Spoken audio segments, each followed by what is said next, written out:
Hey guys, and welcome back to RH2 Racing. Today we got an update on Project Speed 3. Now those of you who've been following the channel will know that we had some engine problems going on.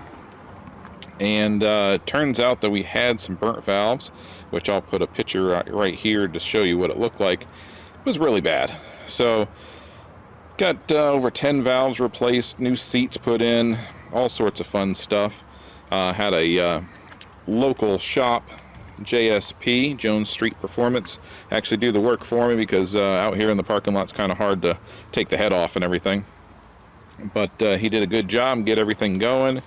After we got everything put back together, the power steering pump was going out from sitting for over two and a half years or whatever it was.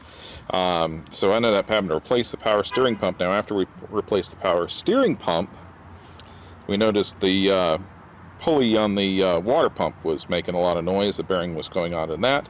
So got a new water pump installed as well. Got a new battery. Ended up needing a couple more things because the first time I drove it, it threw a belt, through the serpentine belt. Now, after we put the water pump in there, there was still some noise, so some of the pulleys were still a little gummed up. And what I think happened was the tensioner finally gave up the ghost, because when we were messing around with that, trying to get the belt put back on, the tensioner snapped right in half. So we got a new tensioner, new idler pulley, new water pump, new power steering pump, new belt, just about new everything. So that's where we're standing right now. Now before I got the engine put back together the first time, I had actually installed, I don't know if I can show you, installed a new downpipe. I got a 3-inch downpipe on there, and I've got a new turbo because the turbo, the shaft was really messed up. It was hitting the side of the housing and everything. So got all that done. So that's where we're at right now. Now with this thing sitting since the beginning of 2019, it's seen better days. It is literally growing mold on the car.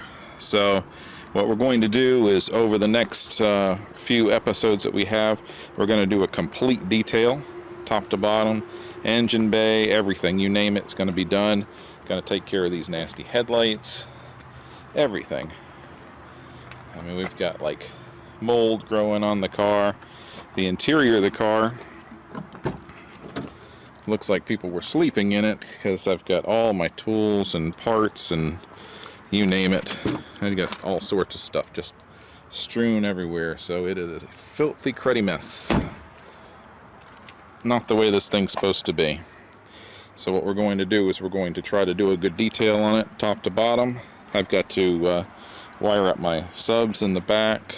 Got to do a couple little things to make it, well, drivable again, I guess.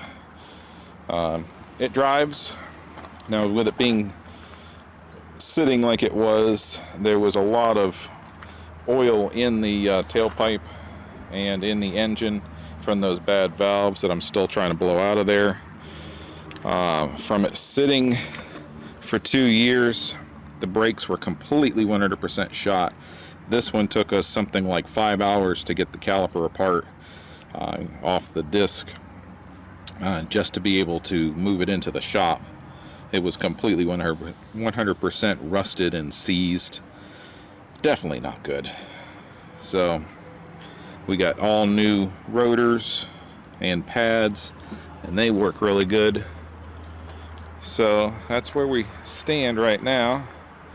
You can see we had this plasti dipped a couple years ago, and it's definitely seen better days. We're going to be doing a video on exactly how to strip old plasti dip off, and we're going to re-plasti dip it because it looked really good, and it lasts quite a long time. I mean, we're talking, this probably was on there over 3 years just sitting in the sun, so of course it's going to look bad. The wheels have also been plasti dipped and sitting out here for 3 years in the sun. 2 years just literally sitting. They still actually look really good. So those people that say the Classy Dip won't last and won't look good after a while. It just depends on how good you do it. So, anyways, that's a nice little rundown of what's going on with that. We also need to kind of give an update on the Miata. As you see, looks a little different. Give you a little sneak peek. We got to talk about those fender flares and wheels and tires and all that other good stuff that's on there. And we got to finish that up too. So anyways, definitely stay tuned with us. Give us a like, give us a share, give us a comment. Let us know what you want to see with this project. I'm going to be using it as a daily driver for a while, and not real sure what I'm going to do with it, but just going to drive it and enjoy it for the time being. But if you want to see us go in a certain direction with it, definitely drop it down below in the comments, and hit that thumbs up button if you like these sort of things.